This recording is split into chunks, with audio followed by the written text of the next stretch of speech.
Hello, back again. Right, now this is going to be a brief video on how to convert the rear brakes on an Austin 7 Ruby to hydraulic.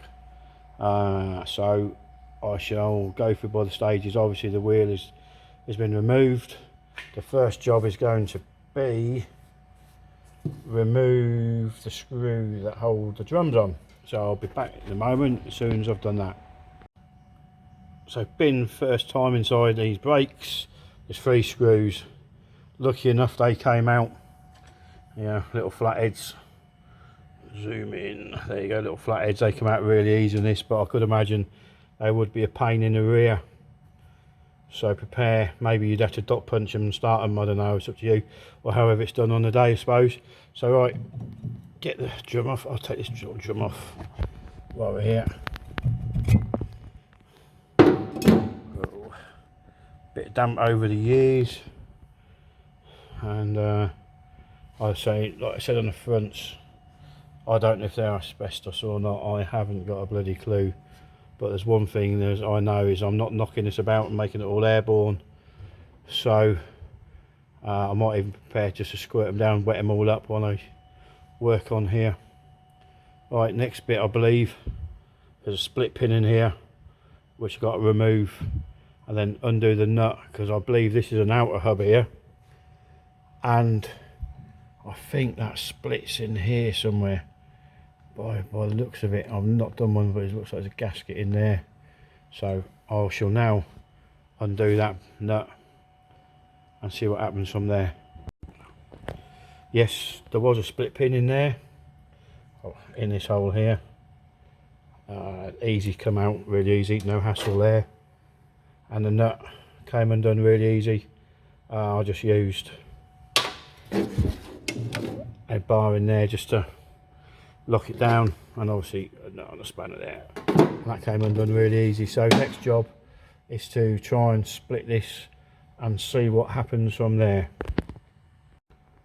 Right, next what I did was I tapped the half shaft in a little bit so it come off the back of the taper on the back of the, well, what I'll call is an outer hub. That was straightforward. What I used is a couple of pry bars like this, literally tapped them between the two, I'll call it an inner and outer hub I suppose, both sides, tapped them in, leaved it off, came free really easy. This is what you're left with next. I suppose the only bit that was gripping it on was there's a gasket between the two. It looks like the previous sealer or whatever there was on there stuck them two together, so that was alright. And it looks like also that the bearing goes halfway between the outer hub and the inner hub, so there. So that was obviously a bit of a tolerance fit, but so that was really easy to come off, no hardship there. So it looks like on this here there's going to be a little lock-in tab, so I shall remove that and remove the nut and see what the next process is from there.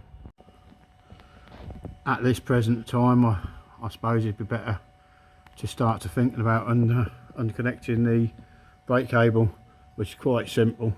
Split pin in the end there, pull out the pin and just jiggle it off, so that's all free. So now I can move on to the next step, because otherwise I think I might have been struggling with that if everything's loose and all that. So that was a good idea to get that done. Right, next stage is here. I've got the nut and the locking washer off. A note to make in there, can't really see it, I'll probably do a better shot in a moment of it.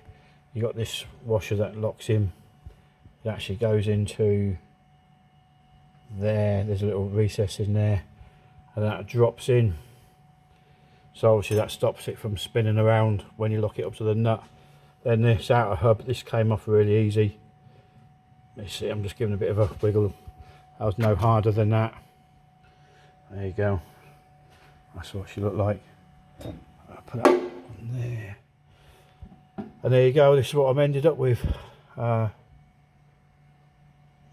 So yeah, there's the little recess that we're looking there, which the locking nut washer drops into to stop it from spinning around when you've locked the nut over. Simple but great little idea really. I've got the bloody thing stuck now. There we go, that's off over there. So next job is I've got some locking plates on here. Bend them tabs back and then undo them. There it looks like the drum back plate is off, so I'll now undo them. Right, now the 4 bolts are out, bit random, sealed different lengths. I obviously think they've been snapped off over the years and I don't know, whatever, but this one here was dangerously short. There was only, you can see that, so I'm going to either find another bolt or I'll drill it slightly and re-tap it or something. I will. So this is where I've got to here, so I presume it's just going to be a delicate, yep, I was right, delicate push, hey presto, it's off. So that wasn't a bad job to do, quite easy I thought. So the next job is going to try and fit this on here, so I'll let you know how we get on then. Right, a little issue I've counted on this, which ain't no great big deal, is the back plates, because they have to be made in this shape here, obviously for the cut of the wheel cylinder, and where your springs go inside. The other slight little issue is on the Austin 7, it is totally round. So what I found out that I'm having to do is the axle casing, I'll get a straight line, I'll straighten that line up, is I held this back plate in position with a couple of long bolts just sort of pushed in to get us where it's got to be positioned, and I marked through the hole here and here. This needs slicing off the axle casing, so this is where I might get a few hates coming through here, but hey ho, it's got to be done. And also what I found out is that this one here is actually for the driver's side, but you can't do the driver's side one on the driver's side and you can't do the passenger on the passenger side because of the handbrake linkage on the back where it goes on fouls a spring. So what I am doing is using the driver's side on the passenger side and the passenger vice versa on the driver's side. So there should be no difference in there, it's just the cable is going to run for the handbrake instead of at the back front of the axle, it's going to run at the back of the axle, and it does look like that's going to clear everything from behind there sort of thing. So it's the only way that can be done. So I'm now going to chop a little bit off and see how it fits up and all that. Right, after a slight bit of modification, as you can see, I've trimmed down there and I've trimmed down there. To take that, you can hear feisty Freddy in the background. He's telling me he wants a treat. So basically, I've tapped out this hole here again. I've put a metric bolt in there, I will have. So trial fit just to show you it all goes on there really well. And that's what she's going to be looking like. Next step, I'll get the bolts in and all that. What do you want? He wants a treat. So I was looking at the drawer for. He's my boss, he is in life. 16.5-year-old Jack Russell, good old boy, he's a loyal old friend. Right, back soon. Right, back plate is mounted on. I did a rethread as I mentioned a minute ago in there. You notice that I didn't use these locking tabs, they're all a bit knackered and ended. So as I threaded them in, I cleaned the threads out and I used some lock nut on there so they won't come out, so anti-vibration stuff, so that'd be fine. So it is looking okay at the moment. Next job is to start putting the inner hub on, then make the gasket, put the outer hub on, then see how it goes. But right, it's all on, fitted. Get a light in there, everything clears. There, the handbrake, can't get in that side. Will work.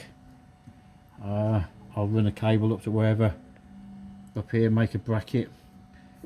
So this side of the mechanical side of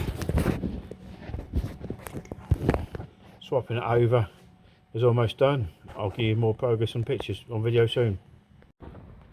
First part of the install done.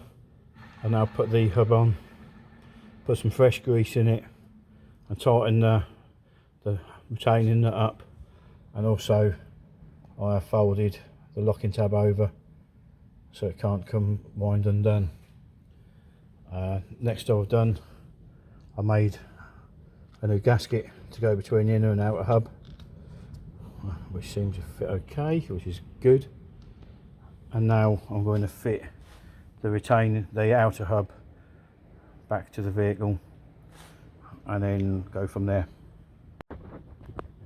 Outer hub now fitted, new split pin fitted for safety. Now I'm going to try see if the drum fits over.